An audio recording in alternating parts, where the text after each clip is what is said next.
Unimed, sempre à frente, referência também em mamografia. Com a Unimed Campos, você pode contar com 15 recursos próprios que garantem mais assistência e cuidado. Entre eles, o Laboratório Unimed Campos, situado na Rua Conselheiro Otaviano, 220, ao lado do Centro de Especialidades. Atendimento humanizado, ambientes acolhedores e resultados precisos. Garanta o melhor para sua equipe por planos a partir de R$ 109,53. Unimed Campos. Pode contar.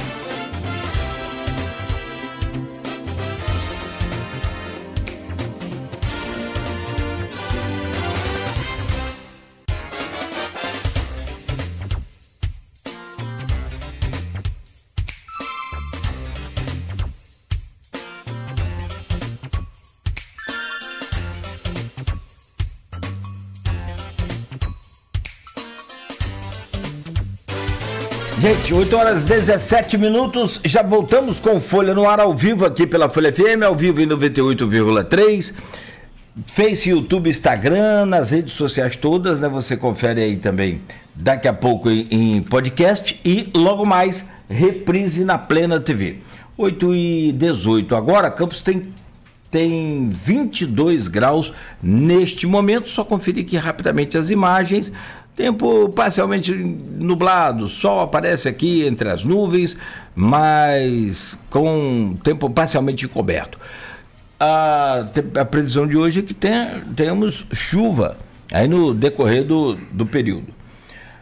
No oferecimento de Proteus Unimed Campos, Laboratório Plínio Bacelar, vacina Plínio Bacelar, Rede Mariana de Postos de Combustíveis, Radmed Diagnósticos por Imagem, e Cicobi Fluminense, consórcio do Cicobi Fluminense. Hoje, no programa, já conversamos aqui no primeiro bloco com o Daniel Nascimento, coordenador da Reserva Caruara. Tem uma ação do Dia Mundial da Limpeza no próximo sábado, em parceria com a Prefeitura também.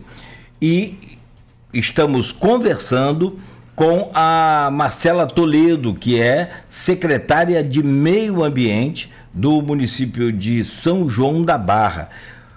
Marcela, vamos falar de São João da Barra. Eu quero falar muito sobre essa questão do avanço do mar, mas assim, cara, falar de meio ambiente já é mais longo, e falar de meio ambiente com você rápido é meio complicado, porque você tem muita base, tem muito conhecimento, tem muita informação, então rápido é uma coisa que não passa pela nossa cabeça aqui hoje. Mas vamos tentar. E aí, não estava na pauta, mas até o Maurício Batista colocou aqui, ouvinte nosso, está aqui sempre seguindo a gente, a questão das casuarinas. É polêmica daquela assim, para mais de metro, porque a gente acaba não conhecendo e também não lendo e não se informando. Então, acho que a oportunidade de você estar aqui é muito bacana, muito legal, porque eu quero entender e quero ouvir de você justamente o que é o certo, o que é o errado, para eu formar a minha opinião, porque eu não, a princípio, vai tirar uma árvore para mim, eu sou contra, mas vamos lá. O que aconteceu? O prefeito Vladimir gravou um vídeo por conta do Festival de Petiscos no Farol e ele passou essa informação de que tem uma ação hoje, né, exigindo a retirada das casuarinas ali daquele ponto do litoral de Farol de Santo Tomé. Conversando com você internamente, você falou, Claudio, isso é uma ação que tem outros municípios também. Me fala tecnicamente. E aí o Vladimir alegou no texto, lá eu não vi o vídeo todo não, muita correria, mas eu vi assim, as casuarinas são árvores invasoras, não são nativas aqui daquela região. São João da Barra vive também esse dilema, mas e tem esse processo também que você me falou. Mas me explica tecnicamente, como profissional, o que são essas casuarinas invasoras? Elas não eram para estar ali e agora que estão, vão ter que ser retiradas e vão ter que ser substituídas. Como é que é esse processo todo? Por favor. Então, eu acho que a gente precisa... Também você quer muito, porque na verdade eu te peço para ser rápida, sucinta, e te faço uma pergunta que parece um emaranhado de... Eu vou tentar. De Pomeia, né? Vou tentar. Pomeia é mais interessante falar. Era mais fácil. Então vamos lá entrar na polêmica, né, Cláudio? Na verdade, o que eu acredito é que a gente precisa primar pela informação. Num cenário onde a informação, eu acho que a rádio faz um trabalho excelente de informação, de trazer a luz, né? Porque conhecimento é luz, né? Ilumina a nossa mente, faz com que a gente veja com mais clareza as coisas. Então, vamos primeiro pensar na nossa orla, né?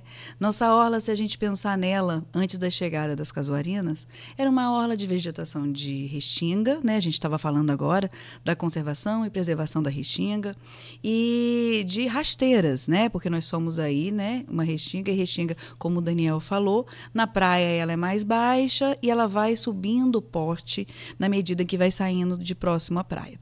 E por que isso? Pelas características do vento, da areia, né? Da maresia, da salinidade. Então, a gente tem ela se protegendo, né? A própria vegetação, ela se protege. Ela vai, ao invés de subir, ela vai, igual uma moita de pitanga. É só a gente pensar na moita de pitanga. Se a gente planta no nosso quintal uma pitanga que a gente compra a muda, ela já modificada ali, a gente sabe que a pitanga ela cresce, ela fica grande, mas quando a gente vê na praia, ela é rasteira, baixinha, pelas características ambientais. Então, o que acontece? A nossa orla, e aí a gente fala do conforto térmico, né? Nós, seres humanos, precisamos de conforto, e a gente deseja conforto, e aí a gente viu que aí a casuarina é uma vegetação exótica, ela é africana, ela veio para o Brasil, e vimos que ela se adaptava muito rapidamente e conseguia resistir, né, essas intempéries todas de uma região costeira. E foi muito amplamente difundida na nossa região para a questão de estabilidade, para que a gente pudesse... Muita gente lá em São João da Barra fizeram aqueles caminhos, né, para que você pudesse ir para a praia de forma confortável, não pisando na areia quente, né? Essa questão da relação humana com o seu ambiente. Isso foi um processo em Atafona, né, para contenção aí também das dunas, da areia, do movimento. Então, isso aconteceu e aconteceu em toda a região. Existe, sim, o movimento. E aí, qual é a importância de pensar sobre isso a nível ambiental? A gente sabe que as folhinhas das casuarinas, né, elas vão formando um grande tapete e nada cresce, né? Não sei se quem já tentou ir nas suas casas, você quer fazer aquele jardinzinho, você pega aquela cobertura para botar as pedrinhas para não nascer a grama, você faz uma cobertura do solo com aquele pano que a gente compra lá na loja de jardinagem, para botar as pedrinhas, para quê? Para não crescer a vegetação e você continuar a fazer esse paisagismo, né?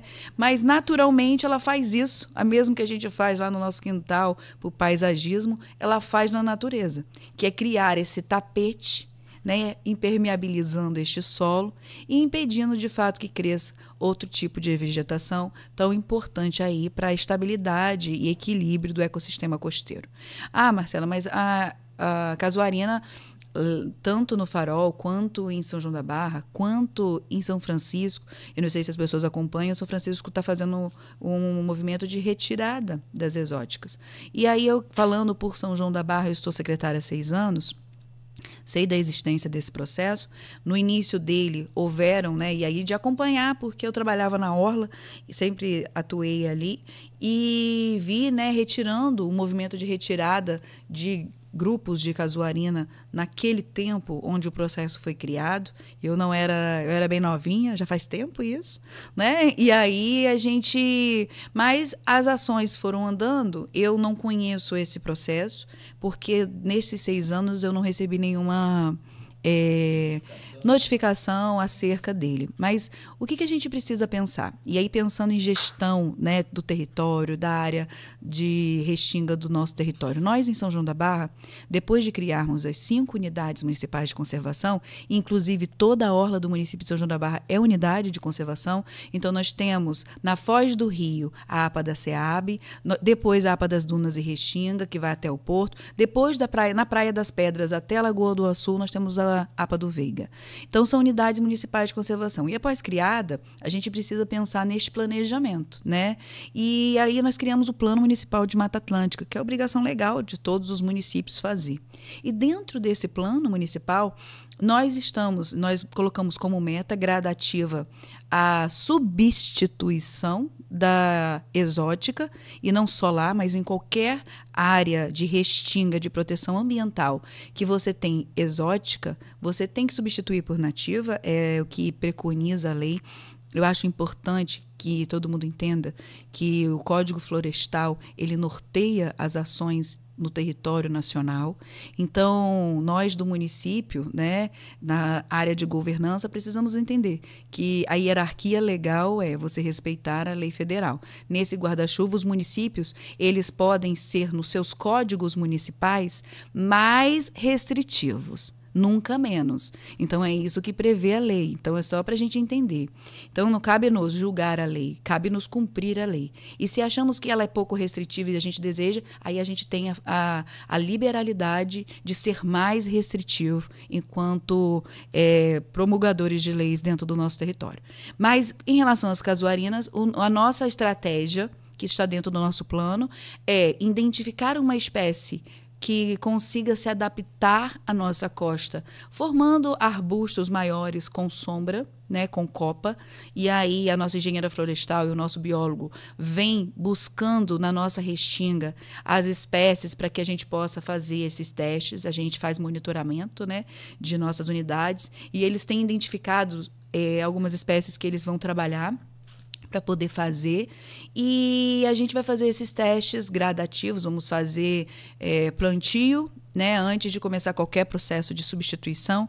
Vamos fazer plantio em algumas áreas, avaliar o crescimento, identificar o potencial de adaptação para que a gente possa, né, eu vou falar de um pé de caju. Caju é de restinga, vamos dar um exemplo.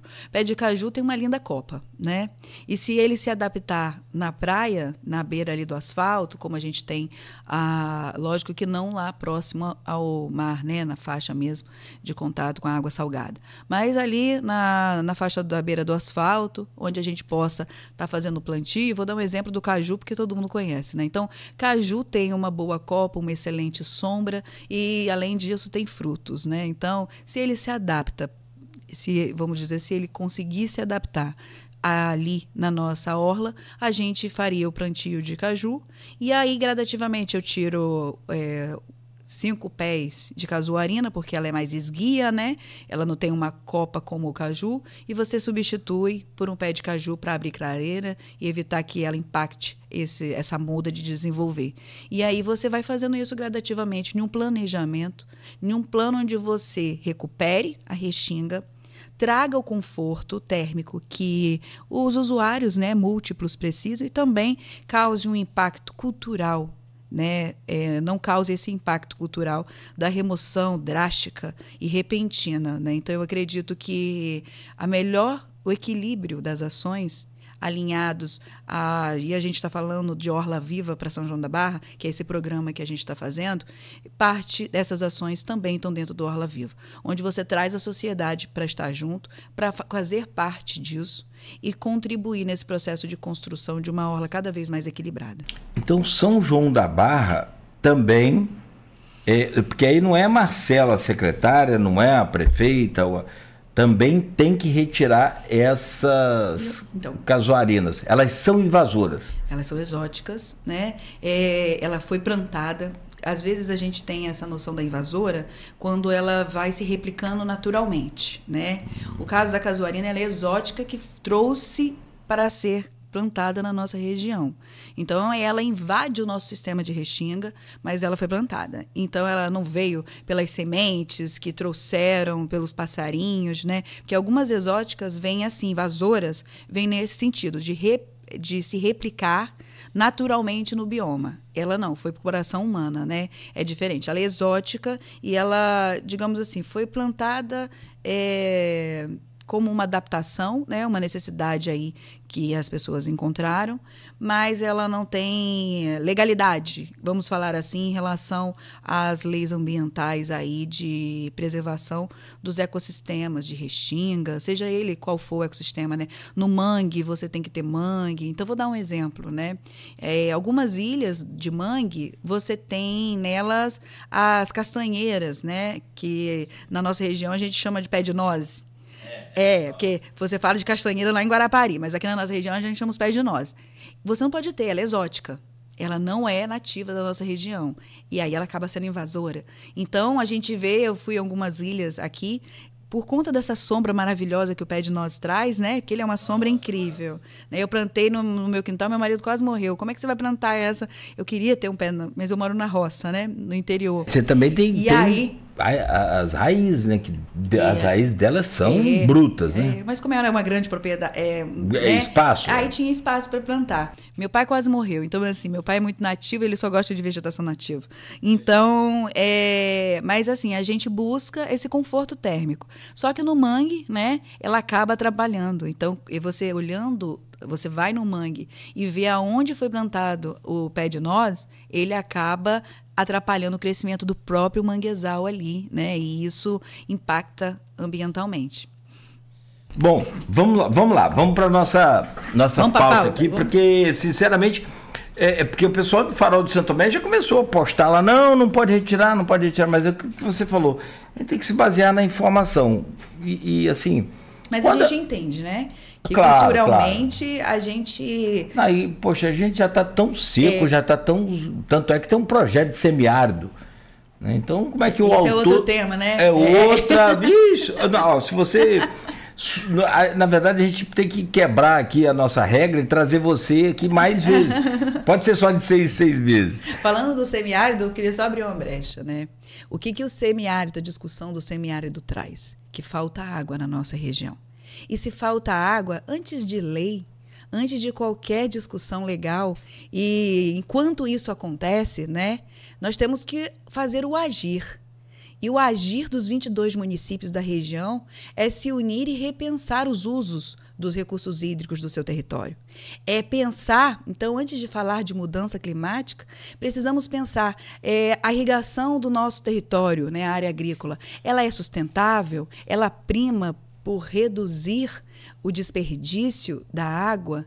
A gente está pensando nessas soluções, em alternativas para o nosso território. Como que a gente está pensando um território que tem pouca água e que precisa investir em tecnologias que diminuam o consumo do pouco recurso que nós temos? Então, a bandeira é importante para a gente sinalizar, olha, 22 municípios da região norte e noroeste fluminense enfrentam por escassez hídrica e precisa tomar atitudes para ontem, para rever como ele usa a água hoje. Para que amanhã, independente do reconhecimento, que isso é um outro processo. Então, o que a gente precisa é repensar. E aí, falando de crescimento da agricultura na região, falando de tudo isso, a gente tem que repensar. E essa agricultura está usando a tecnologia que usava há 50 anos atrás, ou todo mundo já está pensando em como ajudar os pequenos proprietários a repensar nesses usos? Estamos falando de gotejamento, estamos falando de trazer aí, né, captação da umidade do ar. Como que a gente está pensando em tecnologias de monitoramento, de agricultura de precisão, para que você, nos mesmos espaços, produzam mais, usando menos água? É disso que a gente precisa falar. Então, não basta a gente ficar discutindo a questão legal. A gente precisa se unir para questões práticas, em um plano de ação que a gente possa pensar em se nós temos pouca água, porque lá no Nordeste, a região semiárida, os usos e outorgas foram todos mudados por conta de ser semiárido. Então, o que isso muda? Eu que hoje tenho uma outorga que me permite captar água do rio para fazer irrigação, vai ser revisto, porque em uma região que é semiárido, a prioridade é consumo humano e dessedentação de animais. Então, outros usos, e aí pensando nas indústrias instaladas na região, precisam rever os seus consumos e pensar em alternativas como dessalinização para outros empreendimentos que você tenha no seu território, na região, que vão fazer usos dessas águas, que elas pensam em deixar de usar a água que a gente precisa para o ser humano e para os animais, e ela pensa, já que o uso é industrial, que ela que dê a sua solução, e com outras tecnologias. A gente tem um oceano que é uma tecnologia caríssima, mas que quando você pensa que a região, já que a região é semiárida, todas as atividades econômicas precisam repensar o uso e, inclusive, os licenciamentos ambientais de todos os empreendimentos, revendo as outorgas desse território, porque não é simples. Então, quando falamos de semiárido, a gente precisa entender que não é só mudar a lei e não é a gente só captar recursos para poder. E aí, pensando na captação de recursos, vamos captar recursos para ampliar lavoura e aumentar consumo de água? Não. É ampliar, conseguir recursos para mudança, investimento e mudança de tecnologia, que é mais cara, para você continuar e consumir menos água. E é isso que a gente precisa rever no território. Então, não era a nossa pauta, mas eu não deixei de falar porque a gente precisa que todo mundo... E aí eu queria puxar o gancho do Rio Paraíba do Sul para isso, Cláudio, fazendo essa pegada.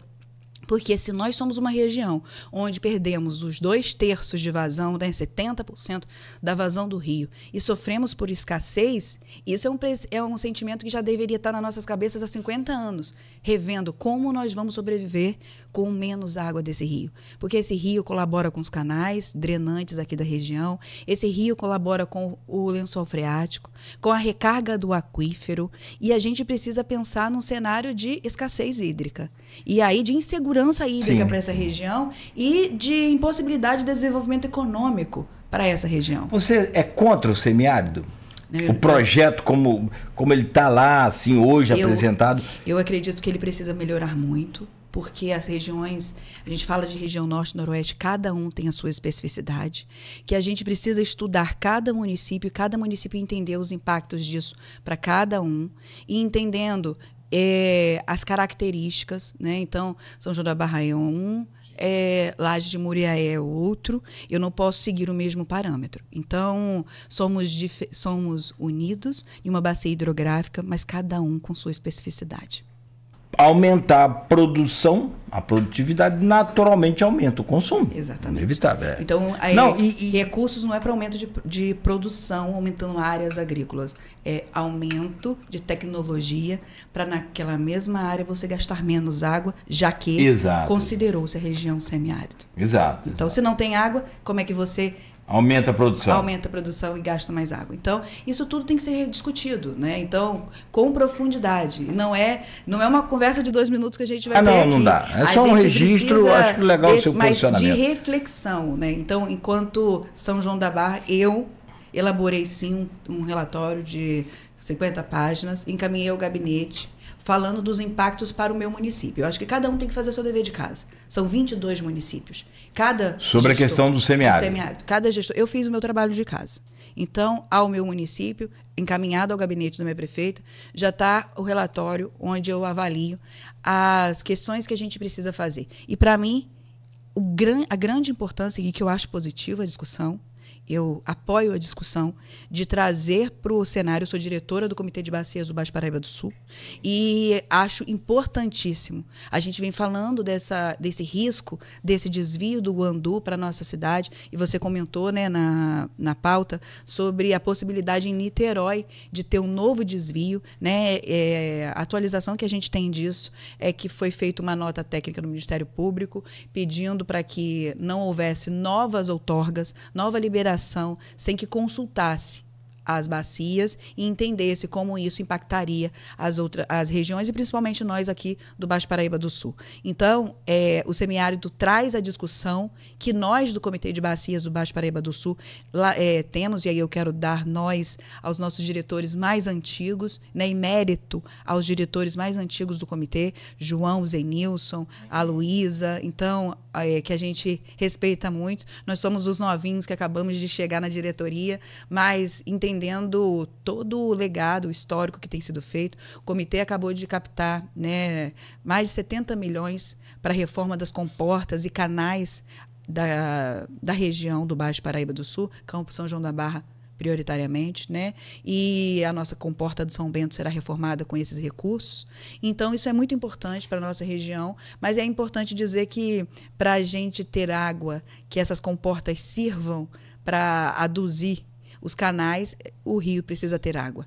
E a gente precisa ter equilíbrio aqui no consumo. Aliás, se estamos precisando de equipamento, de tecnologia para aduzir água do Paraíba para os canais, é porque o rio já baixou. E muito. E não entra água. Se você olhar o canal São Bento, hoje eu passei olhando. Que era automático quando os canais natural, foram criados. Natural. Agora recuou o rio, ele não chega na comporta para trazer água. Aqui, eu tenho uma comparação que eu falo sobre o Rio Paraíba, de moleque. Minha mãe hoje sabe, mas assim, eu, quando era criança, jovem, tomava banho no Rio Muriaé. E Italva, 70 graus no verão, meu filho.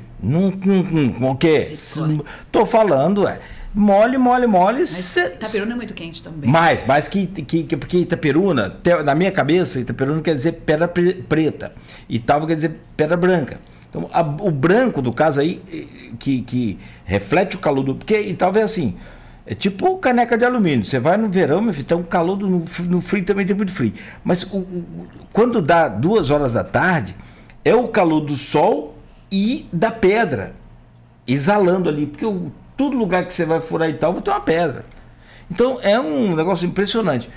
É muito quente, é muito calor. Então ele tomava banho de rio. Mamãe só foi descobrir depois. Eu apanhei.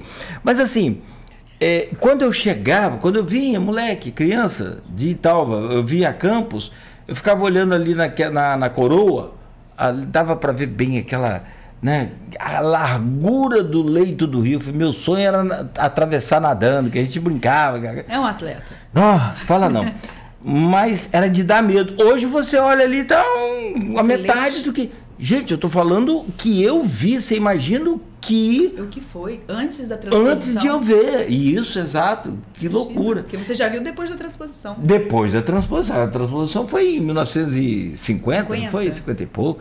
Que aí começa lá a questão da erosão, a gente vai falar. Exato. E só para ficar uma coisa registrada também, sobre essa questão de ser da roça, eu também gosto de ver muito Globo Rural, e lá em Minas, e também com relação ao semiárido, a secretaria, me parece que estadual, confesso que eu não sei de onde vem a verba, mas todos os produtores, todas as propriedades que têm nascente, ganham uma grana por mês para preservar as nascentes. É feito um cercado em forma de triângulo para que o gado, principalmente cabrito, carneiro, esses bichos são muito invasores, eles bem cercadinho para ninguém pisar ali nas nascentes e revitalizar. Então eles ganham. Tem gente que... É uma política chamada Pagamento por Serviços Ambientais, é PSA.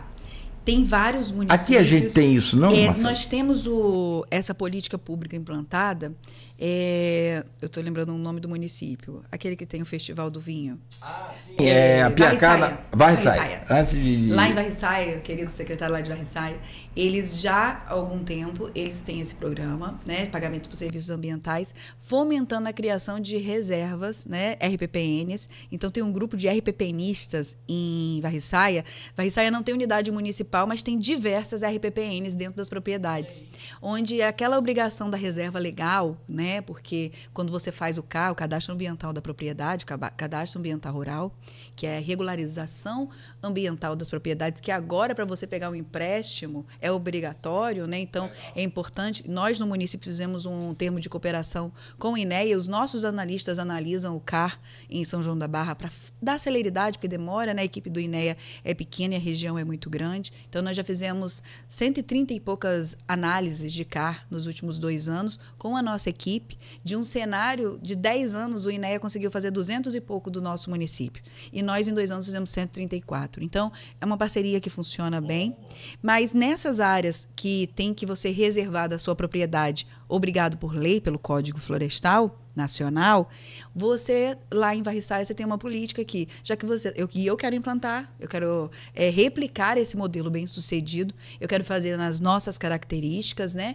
Mas replicando esse que deu certo, porque lá e você consegue que o produtor, que é obrigado a preservar aquela propriedade, né?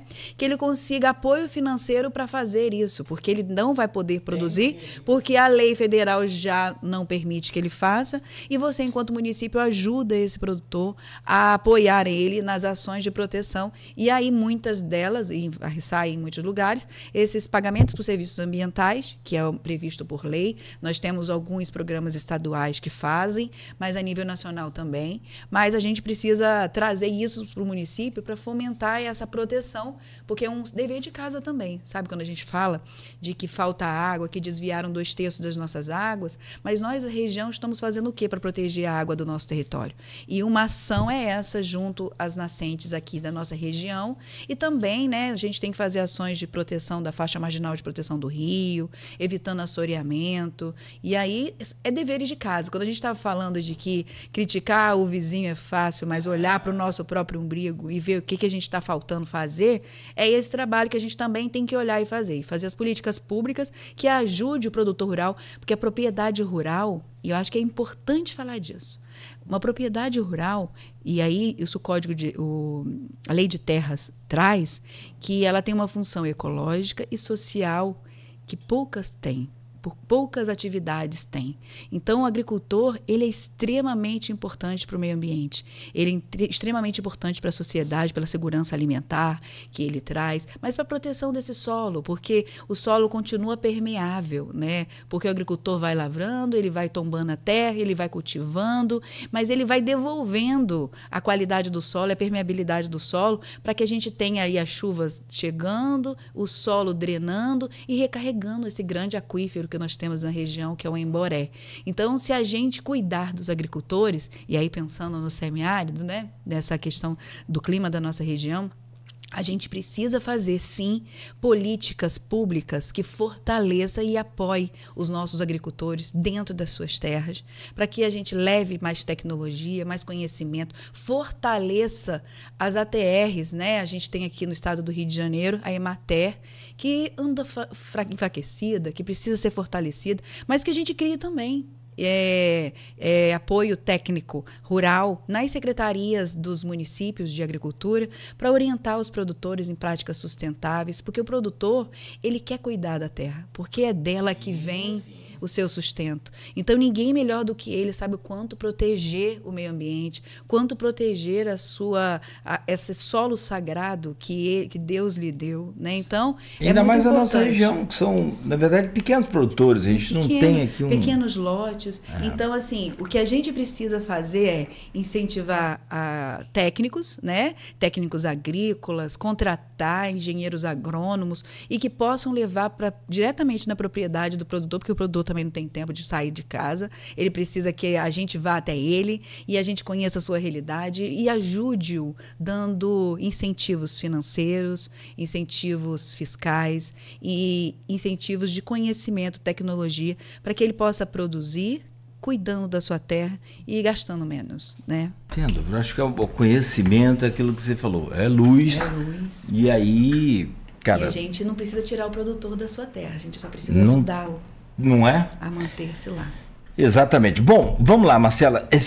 Eu acho que assim, até covardia falar de meio ambiente rápido, não dá, esquece.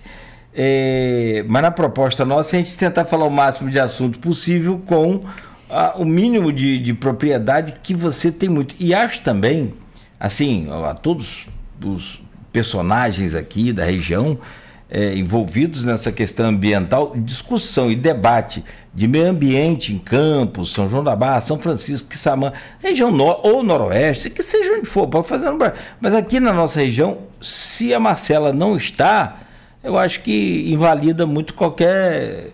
Não, porque você tem muito conhecimento. Temos grandes...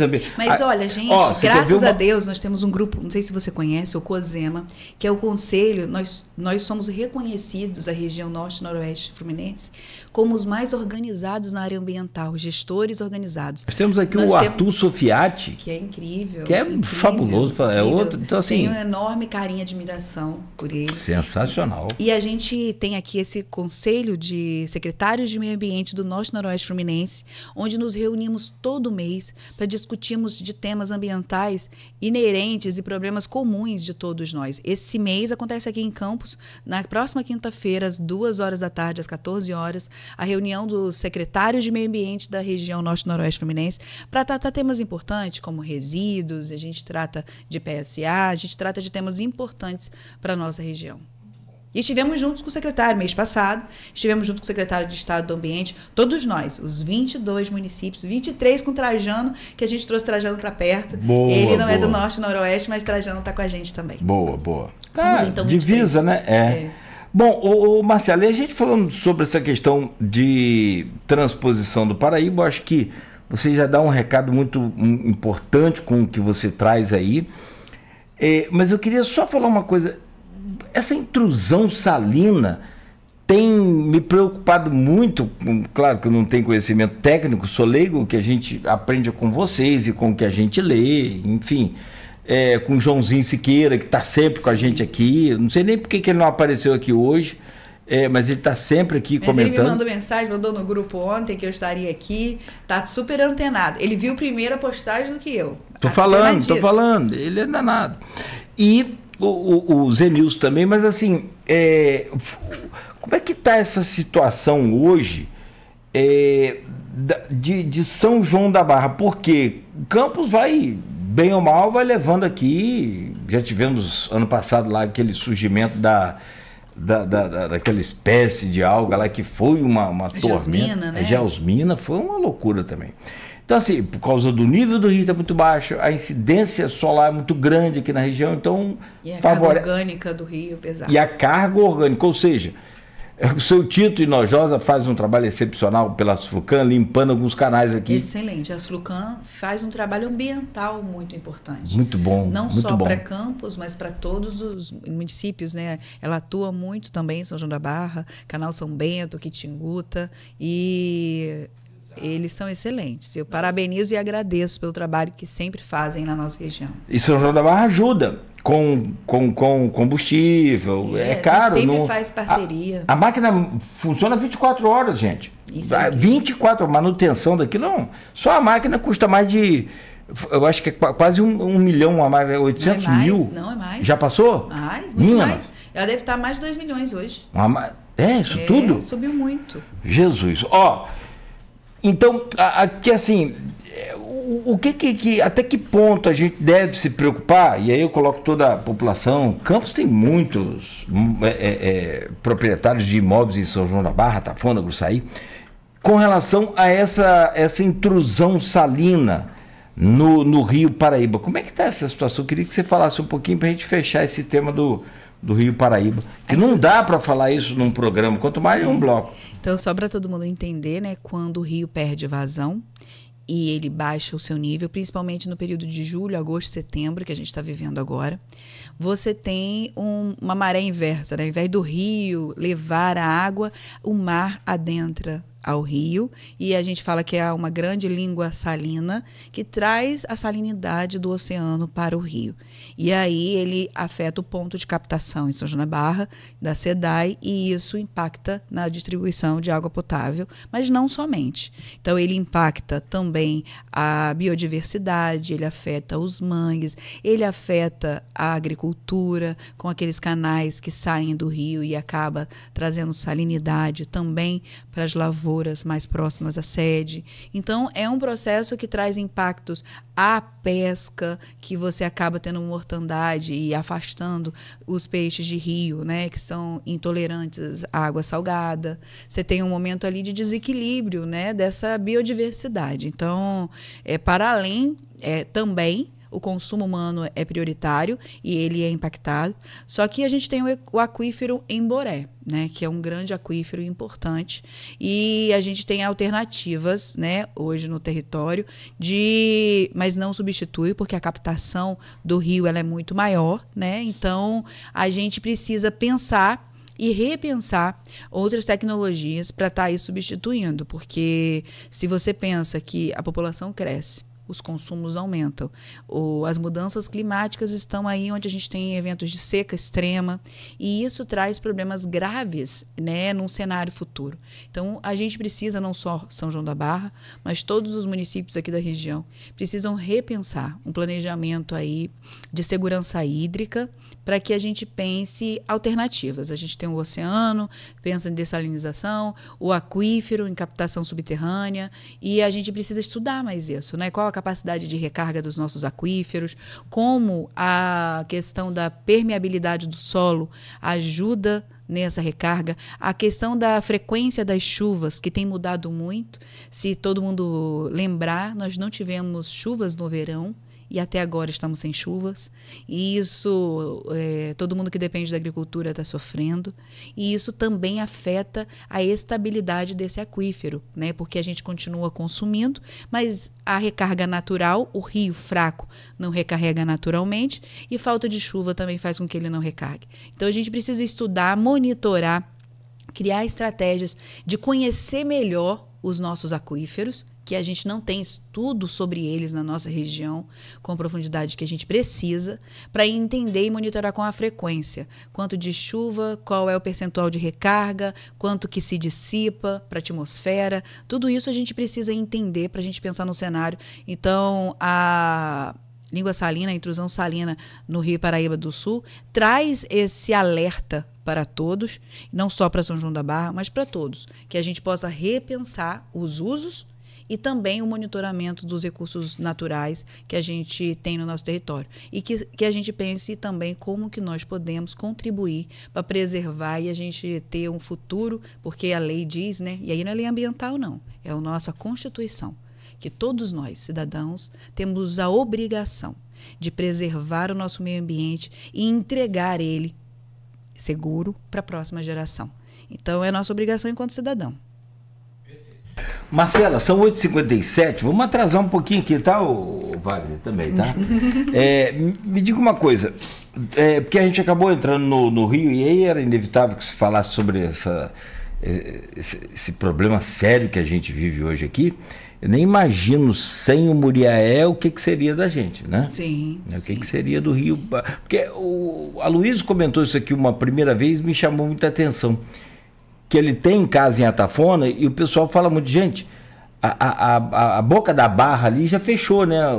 Onde o rio desaguava no mar, fechou. É um delta, né? O Rio Rio Paraíba era tem... um delta, igual o Rio Nilo, né? Várias... Quando a gente pensa no Nilo, é aquele delta grande com vários braços. É normal mudar? É dinâmico, né? A foz de um delta, ela é dinâmica. Ela vai mudando de acordo com a maré, com os ventos, com a força da vazão, isso com a incidência de chuvas. Se você tem grandes trombas d'água, ele tem uma dinâmica diferente. Então, é dinâmica a foz, é dinâmica naturalmente. É vivo, a coisa é viva. Porém, o que aconteceu lá em 2019, com essa perda de vazão e a escassez das precipitações, né? Nós tivemos uma seca gigantesca nesses anos 14, 15, 16, 17, 19. Foi muito ruim. Do Cardoso foram 7 anos, um período bíblico aí de... Foram anos difíceis. Se você pegar as imagens do Earth, né, do Google Earth, e fizer um retrocesso ali, você vai ver como escasso estava, tudo muito seco, muito queimado. E a gente precisa, né, entender que aí, quando a gente chega nos períodos das águas, a gente acaba esquecendo que isso pode acontecer. E aí a nossa memória, infelizmente, ela é muito memória recente. Então a gente precisa lembrar desse histórico, dessa série histórica, porque ninguém faz política pública de meio ambiente sem pensar na série histórica. Qual é a recorrência, né? Porém, as mudanças climáticas estão alterando essas recorrências e nos trazendo grandes desafios de planejamento. Então, quando você vê em 2019 que o Rio perdeu muita vazão e aí São Paulo pegou mais água porque faltou mais água lá, soltou menos água para a gente, o braço do Rio direito de São João da Barra, né, que tinha dentro do território, se fechou. E a Luiz fala, não, gente, porque o pessoal comenta que a Foz do Paraíba já não é mais aqui na região. E de fato, se tirar o Muriaé aqui, eu acho que nem chega um valãozinho lá, aí sim. É um colapso, né? É um colapso do sistema. Seria lá em Guandu, hoje que tem 70% do volume de água do Paraíba desviado para lá. É o sistema Lages, né, em Barra do Piraí, que faz a transposição. E aí eu estive lá pela primeira vez. Eu falo que os angelanenses esteve lá para entender de onde saiu a água, né?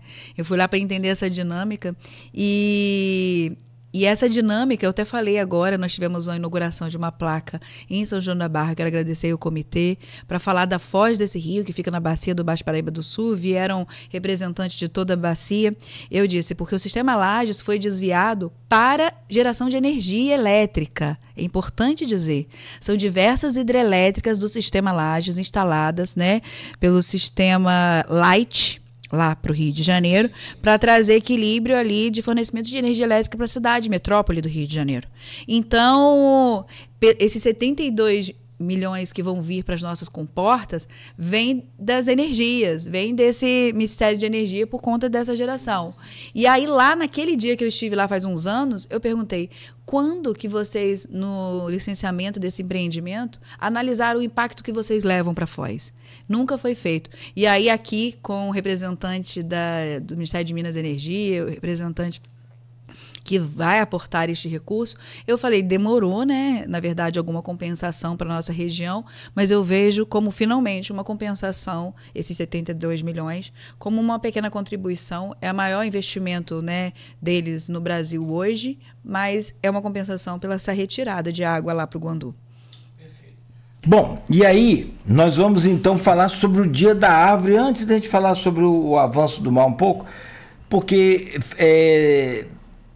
a gente já comentou sobre o Dia Mundial da Limpeza, vocês vão participar lá com a Reserva Caruara e vice-versa. No domingo tem o Dia da Árvore e como a ação pelo Dia da Árvore também, será criado aí o lançamento do programa Orla Viva. O que é esse programa? Detalha esse passo novo aí que você dá lá para aquela região. Quando a gente fala que nós viemos de um processo de diversas ações para a Orla, né? Desde uma ação judicial que nós temos que coibir o trânsito de veículos na faixa de areia, investindo na fiscalização. Isso é uma determinação da Justiça Federal para o município de São João da Barra. E a gente colocou aqueles mourões na beira da praia como determinação da Justiça Federal.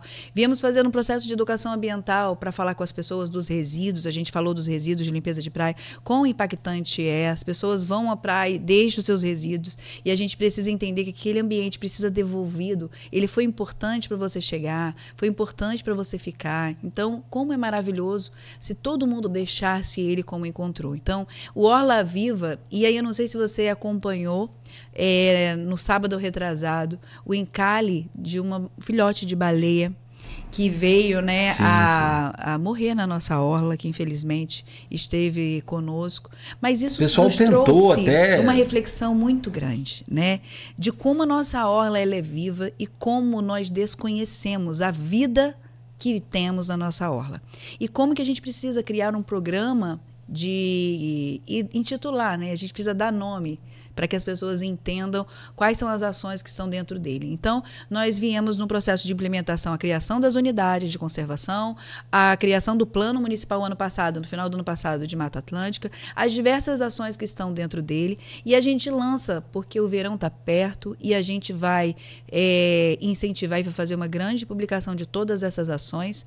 E aí o Orla Viva surge nesse intuito de trazer todas as ações dentro da Orla e o gerenciamento dessas ações e a publicidade dessas ações e trazermos parceiros para essas ações, porque a sociedade precisa. E aí a ação em relação à baleia mostrou que as pessoas se importam, né? Mostrou o quanto você, no seu coração, queria salvar a vida de um bebê que estava ali. Quanto que as pessoas se emocionaram, choraram, crianças, idosos, todos mobilizaram-se para estar ali. A rede social ficou extremamente comovida com aquele bebê que estava ali sofrendo, né, para ter os seus últimos momentos. E aí, só abrindo parênteses para este momento, a gente precisa entender, né, que ele era um filhote recém-nascido, que perdeu-se da sua mãe, e ele teve a nossa orla como seus últimos momentos. E o que a população fez no seu ato solidário foi dar dignidade e solidariedade para esse bebê que não tinha sua mãe, mas teve na população o acalento maternal de ser cuidado nos últimos momentos da sua existência aqui na Terra. Então ele trouxe para a gente, né, o trágico momento vivido por ele, trouxe uma oportunidade da gente ver o quanto as pessoas se importam e de estimular esse sentimento de proteção ao meio ambiente, e que ele não pode se restringir ao ato de tentativa de retorná-lo para a praia, né? Porque a gente sabe que o protocolo, inclusive, ele requer outras ações, né? A gente precisa que tenha uma análise se esse bebê não estava doente e que se ele não traria zoonoses, né? Porque a gente não sabe, mas assim, leptospirose o bebê pode trazer para a população, zoonoses. Aquela outra doença, brucelose. Brucelose que a gente acha que dá no boi somente, né? O bebê de baleia. O bebê de baleia transmite para as pessoas. E aí é zoonose. De animal para pessoa. Zoonose. Olha a situação. E aí você não pode tocar, você não pode.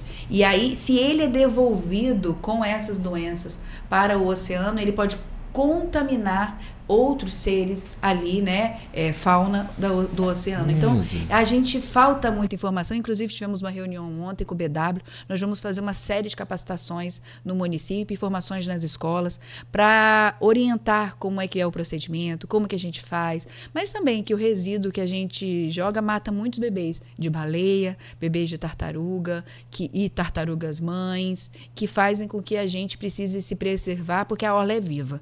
Então, a gente precisa cuidar desta vida, tanto dos micro-organismos aos grandes mamíferos, que é o caso da baleia. E esse é um movimento de levar isso, né? A gente tem outro problema que a gente vai falar daqui a pouquinho, que é a erosão, mas a Orla Viva, ela começa. E aí nós escrevemos um projeto, e aí não sei se vocês... a gente está participando de um edital do Boticário e o C40, que é uma instituição internacional dos 40 prefeitos, eles fundaram, 40 prefeitos fundaram, hoje já tem 100 prefeitos líderes internacionais na causa ambiental, onde estão propondo soluções baseadas na natureza para enfrentamento às mudanças climáticas, liderados pelo prefeito de Londres. Então, eles estarão na COP30 aqui no Brasil, em uma ação, em uma reunião, em um encontro no Rio de Janeiro, onde vão estar premiando 30 projetos que foram inscritos dos municípios, né, do Brasil. Nós estamos concorrendo com um projeto. E esse projeto que nós estamos concorrendo, esse projeto que a gente vem trabalhando, desse processo de consolidação da Orla, onde nós vamos fazer, né, a gente está com um projeto, o projeto é 2 Passos da Ciência, é reestruturação, criando um banco de sementes, criando um laboratório para a gente replicar nos viveiros de muda espécies nativas para a gente estar recuperando a nossa Orla. Então, este é o projeto que está sendo concorrido, e isso é uma solução baseada na natureza, onde você utiliza a própria natureza para dar estabilidade e equilíbrio para o enfrentamento ao avanço do mar, ao enfrentamento à erosão costeira. E isso são ações, não são ações para eventos extremos de erosão costeira, mas para evitar que ele se propague em outros trechos da orla, para diminuir, mitigar a energia de propagação. Então, o que a gente tem hoje, né? Então, são 3 ações. Também escrevemos, já está inscrito lá no site da COP30 como evento pré-COP, e isso é muito importante na linha das soluções baseadas na natureza. Eu sou delegada nacional da Conferência Nacional do Meio Ambiente, e a Marina, nós tivemos uma reunião há 2 semanas, estimulando que a gente fizesse ações em todo o território nacional, que pudesse estar linkado para que todos conhecessem as nossas ações. Então, com o intuito, né? Eu cadastrei na plataforma, né? A gente tem aí o link da inscrição, que nós vamos publicar na matéria, o link da inscrição para as pessoas se inscreverem, onde todo mundo, né? Todo mundo vai acessar, todo mundo vai participar da COP30, que vai acontecer lá em Belém do Pará, em novembro, um evento de discussão climática, de enfrentamento às mudanças climáticas. Então, essa nossa ação está categorizada dentro desses eventos para que todo mundo entenda o problema que nós vivemos em Atafona. Então, a gente vai exemplificar. Então, o fato da gente inscrever na plataforma da COP todo mundo vai vir para a COP, todo mundo está acessando a página do governo federal, Brasil Participativo, lá na COP. Então, todo mundo que quiser acessar, pode ir lá no Brasil Participativo, que tem o link da COP 30 lá. Você vai achar a iniciativa de domingo, do dia 21, como uma iniciativa de pré-COP, também acontecendo em São João da Barra. E nós estamos concorrendo, né? Somos o líder da região Norte e Noroeste Fluminense, escolhido entre os membros participantes que fizeram o projeto, mas nós temos projetos de Itaperuna, temos projetos de Itaocara, temos projetos de São João da Barra e Carapebus, que fizeram inscrição para esse edital da nossa região. E estamos aí concorrendo no dia 26, até o dia 26 sai o resultado dos 30 projetos escolhidos para estar aí no evento da COP que vai acontecer no Rio, com os 40 não, mas no C40, dos líderes internacionais, e queremos levar o problema que a gente vive em São João da Barra, na costa de São João da Barra, no Açu e em Atafona. A COP em Belém. A COP é em Belém, mas esse evento é o único evento fora de Belém da COP. Mas tem... É o C40. Então, a gente acredita, a gente está bem otimista de que Legal. O nosso projeto vai ganhar a visibilidade e que o mundo possa... E aí, esse projeto é para captar recursos internacionais para a implementação dele. Então, a gente deseja muito captar recursos internacionais, porque não é só pelo fato do recurso vir de forma internacional. É para o mundo ver um problema que nós estamos enfrentando em São João da Barra, porque as mudanças climáticas, a elevação do nível do mar, afeta e é feito mundialmente. E as ações em cada território do planeta contribuem para o impacto da nossa costa. Dessa vez vai, hein? Acredito muito. Porque durante esse período de pré-eleitoral e eleitoral, depois pós-eleição, a gente conversou aqui algumas vezes com a prefeita. E assim, é de responsabilidade do governo federal toda a manutenção, obra, até para você, prefeitura, por exemplo, fazer qualquer ação ali no litoral, seja uma ação maravilhosamente benéfica e que vai resolver o problema, se a prefeitura fizer, tendo dinheiro, ou não é esse o caso, sem a devida liberação do governo federal, sem a devida liberação dos órgãos, você vai todo mundo preso. Para você ter ideia, a lei ambiental no país, ela é mais rígida, severa, talvez, do que o próprio Código Penal nosso, que é bem, aliás, bem antigo. Então, assim, um crime ambiental, ele é, em alguns casos, muitas das vezes, mais complicado de se desvencilhar dele do que um outro tipo de crime, talvez lá do Código Penal. O negócio é sério. E aí vem essa questão, só que independente de lei, o mar faz as leis dele e vem avançando e vem ao longo desses anos. Eu comentei aqui, eu não sei se eu falei ao vivo ou internamente, eu acho que eu falei ao vivo, lá sobre o avanço do mar no Espírito Santo. Falei ao vivo. Foi interno. Foi interno? Foi. Eu morei lá, e então a gente fica sempre comparando. Falei, gente, mas lá o avanço do mar lá começou bem depois da gente e já tem ações. Infelizmente, no último domingo, para quem vai muito para Guarapari pelo litoral, conhece Piúma, ou quem conhece Piúma, foi toda refeita a orla, ficou uma gracinha, um espetáculo, governo do estado, governo federal, teve inauguração lá, aquela coisa toda, e refez o engordamento, que o engordamento não é definitivo, você tem que estar sempre, né, dando manutenção. Domingo destruiu tudo. Levou boa parte da plantação feita, dos cuidados feitos. A obra também deu uma mexida muito importante, significativa. Então, assim, mas o que eu quero dizer é que alguém está fazendo alguma coisa e aqui perto da gente a gente não consegue avançar. Como é que está hoje São João da Barra em relação a essa erosão costeira ou o avanço do mar? E que aí entra agora, até na hora das manchetes, a gente cria lá, né? Os temas, avanço do mar em Atafona e Açu. De um tempo para cá a gente colocou o Açu. Como é que está essa coisa, Marcela? Eu acredito que todo mundo precisa entender essa questão de governança. Como bem você falou, né? A gente precisa dessa parceria e dessa ação de coordenação desses trabalhos do governo federal, que ele esteja à frente, tanto com o IBAMA, como na parte do licenciamento, na questão da liberação do SPU para as intervenções, porque essa área é uma área da União. Então, tudo isso precisa, e da governança, né, de gestão de orla, que também compete ao governo federal. E aí a gente foi ao governo federal, né, só para a gente fazer o histórico, a prefeita Carla Capucci, o deputado Murilo Gouveia, os vereadores do município. Estivemos lá no Ministério da Integração com o ministro Cortez, e ele pediu que o município fizesse, que entendeu o problema e conhecia o problema de muita relevância, mas que ele precisava que o município fizesse um estudo de viabilidade técnica, econômica e ambiental para que a gente pudesse, e para que o governo federal pudesse estar fazendo um planejamento de intervenção, de aporte de recurso, de colocar no seu planejamento orçamentário para que obras pudessem ser executadas com este apoio e aporte de recursos federais.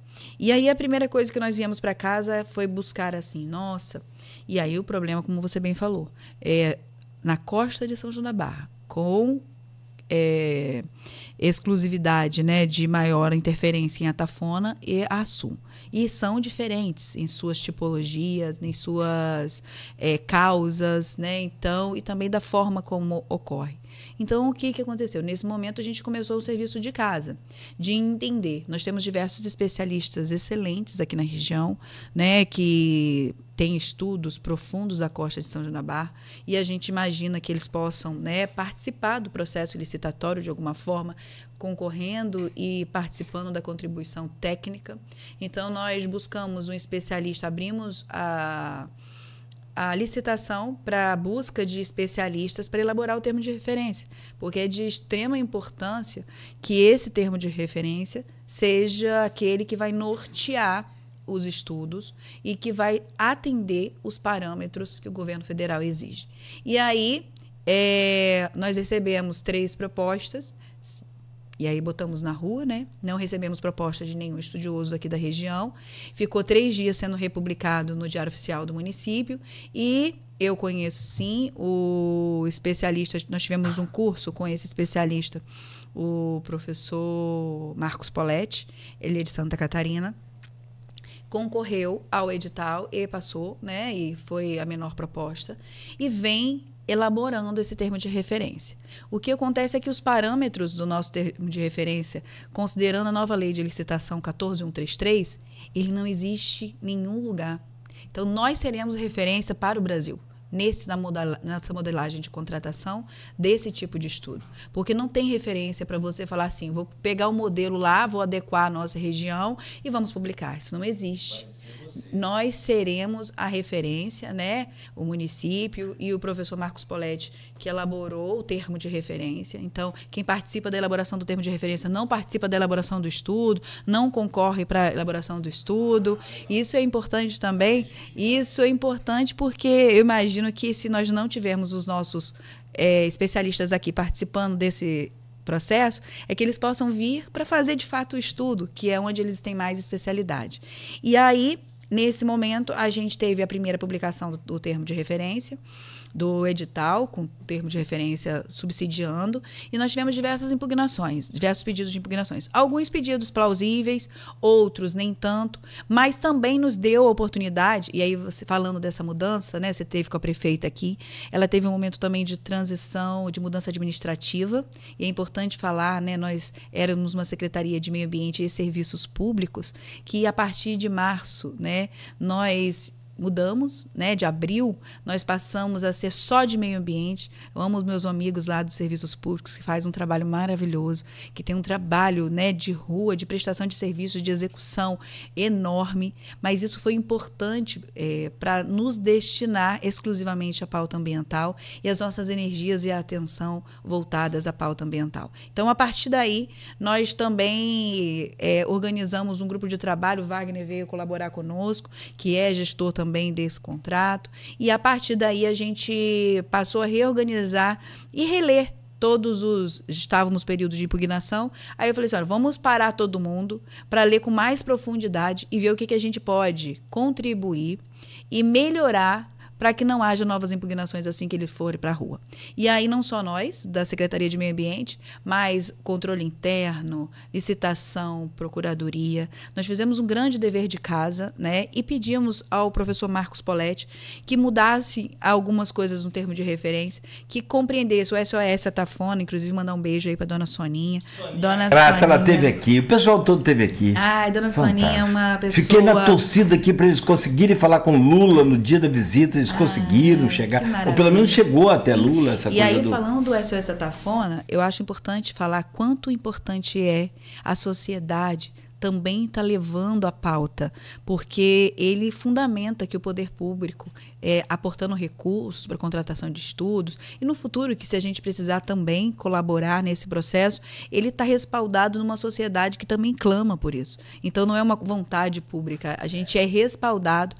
Dona Soninha compõe o poder público. Dona Soninha falando comigo ontem, e aí um abraço também para o bispo daqui da diocese, Qual? Dom Roberto? Dom Roberto. Ele assiste o programa, né? Ele vai fazer, eu fiquei tão feliz, ela me contou ontem à noite que o Dom Roberto escolheu a Tafona para fazer aquela romaria da terra às águas, que tem em outros lugares, eu não conhecia, é meio que um encontro ecumênico, né? E legal. aí a gente estava fazendo um roteiro ontem da romaria, saindo do balneário e abençoando toda a nossa orla e chegando no Rio Paraíba, na Foz. Será lindo, fiquei extremamente... Quando vai ser? Para 2027. 27, Dona Soninha falando. Mas o planejamento do Dom Roberto já começou desde agora, mobilizando. Dona Soninha falando, Marcela, você sabe quanto? A gente mediu, dá 3,5 km. Então não é muito não para a romaria, dá para todo mundo andar, mas vai ser uma bênção que a gente tenha aí todos em oração pela nossa orla, e que eu já acho incrível, a gente falando de orla viva, né? Ela é viva também com as pessoas, né? E as pessoas são muito importantes. Mas, voltando aí, eu queria lembrar... Principalmente se respeitarem as leis e as determinações. Sim. Do tipo aquelas caminhonetes andando na beira da praia, Exato. aquela coisa toda que é proibida. Nós vamos sair com uma publicação de Diário Oficial aí de umas 200 multas nos próximos dias. Mas aí, continuando, né, do último período.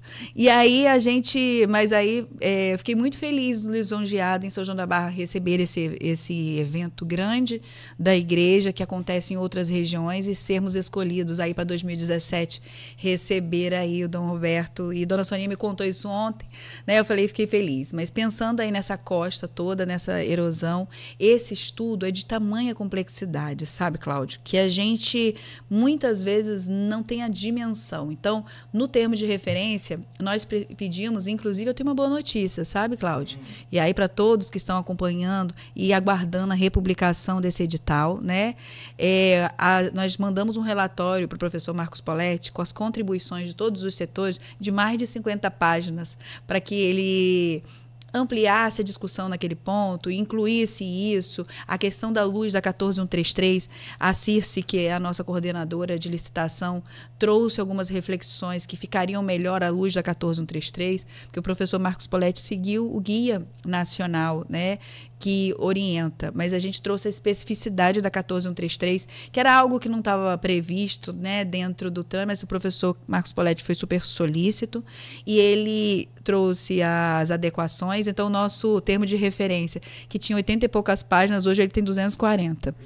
Sem contar as planilhas que a gente pediu para refazer, no sentido de trazer a EMOP como uma planilha de referência, os códigos EMOPs, porque ele trouxe uma planilha, ele é oceanógrafo, né? Ele trouxe uma planilha à luz de como fazem os projetos de oceanografia, mas nós trouxemos, e Circe apontou que seria mais interessante até para o governo federal ter um parâmetro de atualização, de validação, a planilha EMOP, que é uma referência na engenharia, de ser usada. Então, foi um momento aí de adequação que a gente está vivendo. Eu recebi, a gente teve uma reunião, acho que foi na terça, que eu recebi a planilha, passei até 11 horas na secretaria lendo, né, as 240 páginas do novo termo e as planilhas, mas todo mundo está lendo, para que a gente possa ver se tem algum pontinho.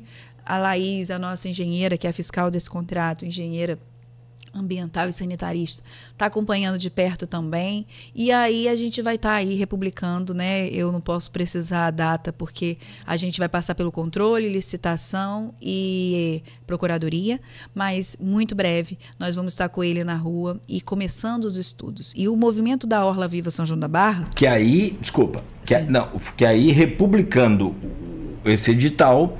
Os especialistas aqui da nossa região podem, então, apresentar os seus projetos. Né, dentro de um CNPJ, né, de constituição de pessoa jurídica, juntarem vários especialistas. Tem universidades que têm CNPJ, né, como se fosse pessoa jurídica. Os que já existem podem ser aproveitados? A palavra não é aproveitado, eles servem de referência. Você, na primeira etapa do projeto, é um diagnóstico que você faz um levantamento bibliográfico de todos os estudos já realizados na região.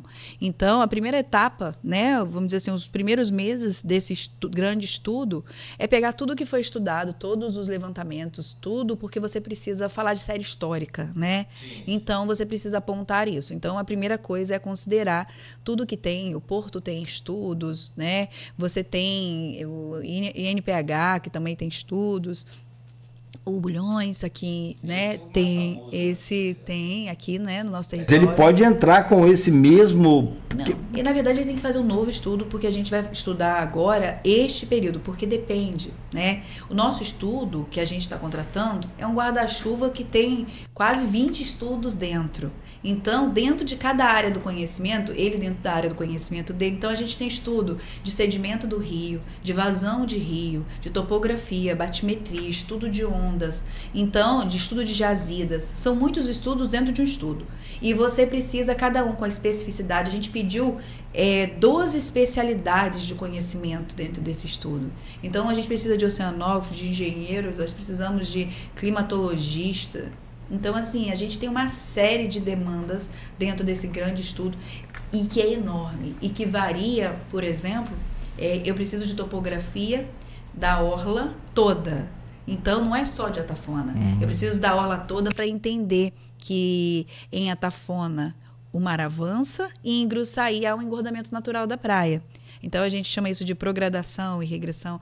Então, a gente precisa entender como que se dá a dinâmica e por que que lá em Gruçaí há esse engordamento natural. E lá no Açu, e aí temos que ver as dinâmicas, a gente tem que conhecer. Então, por isso que os estudos são novos e neste cenário. E outra coisa que a gente precisa entender, as modelagens que a gente vai fazer precisa considerar não só o cenário atual, mas como as projeções da ONU que foram feitas aí o ano passado e colocaram São João da Barra no mapa da alta vulnerabilidade que nós temos. E aí ela projetou para os próximos 100 anos. E nós precisamos modelar com base nessas projeções para os próximos 100 anos. E que as soluções considerem a resistência do que foi previsto para os próximos 100 anos. Então, isso tudo já está no nosso documento.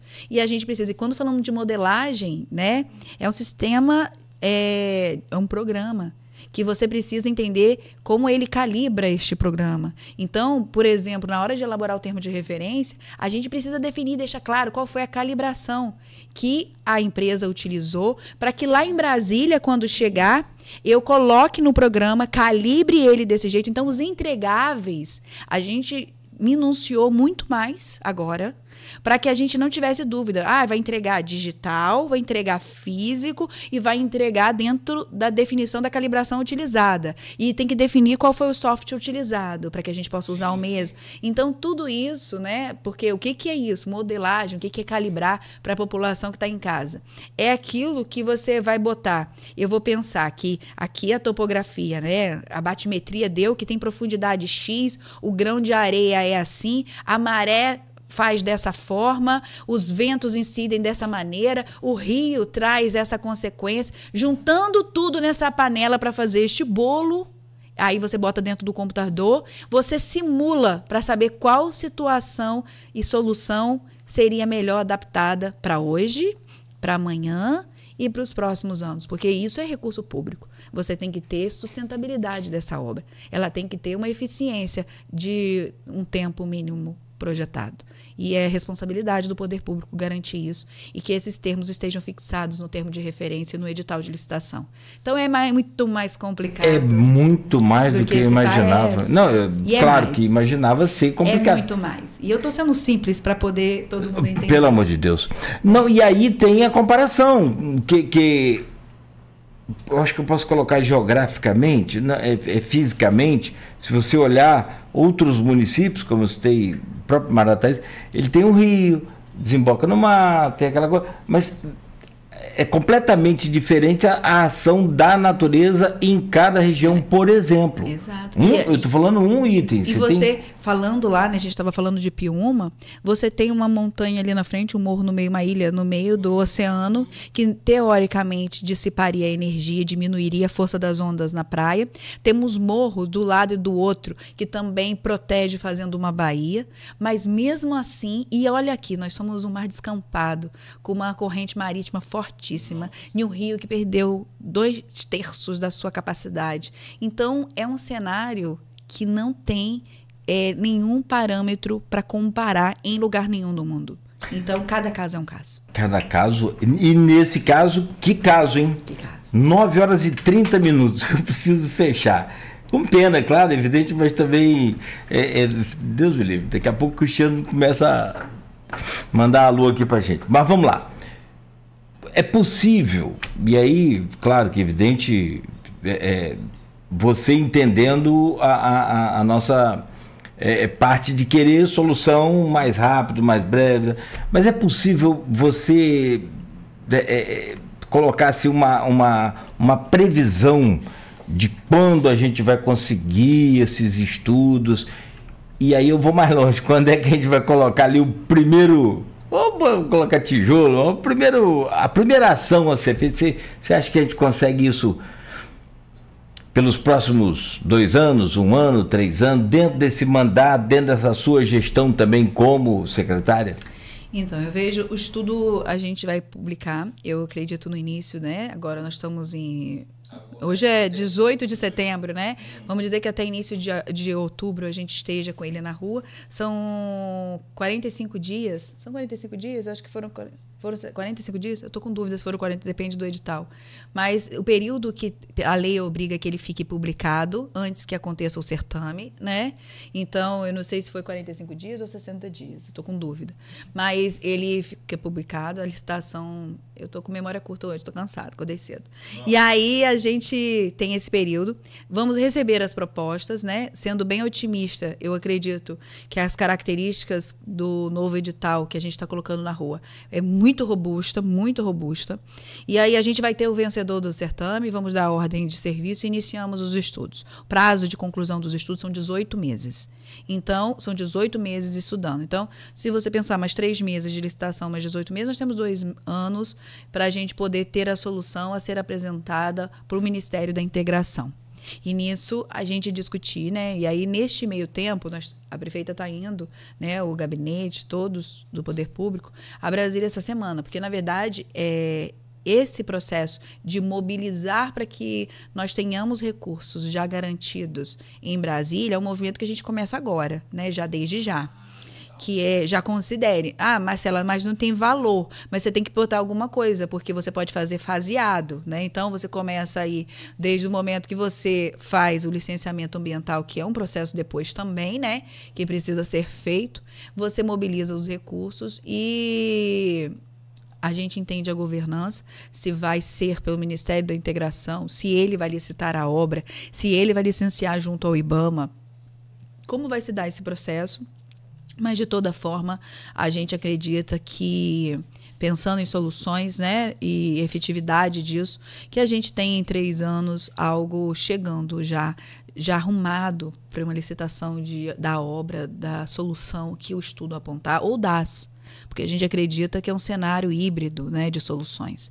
Que você que possa ter engordamento de praia, que você possa ter soluções baseadas na natureza e de engenharia civil, que isso também tem muitas tecnologias. O que a gente não sabe é o que é mais adequado de acordo com esses cenários todos que a gente está colocando.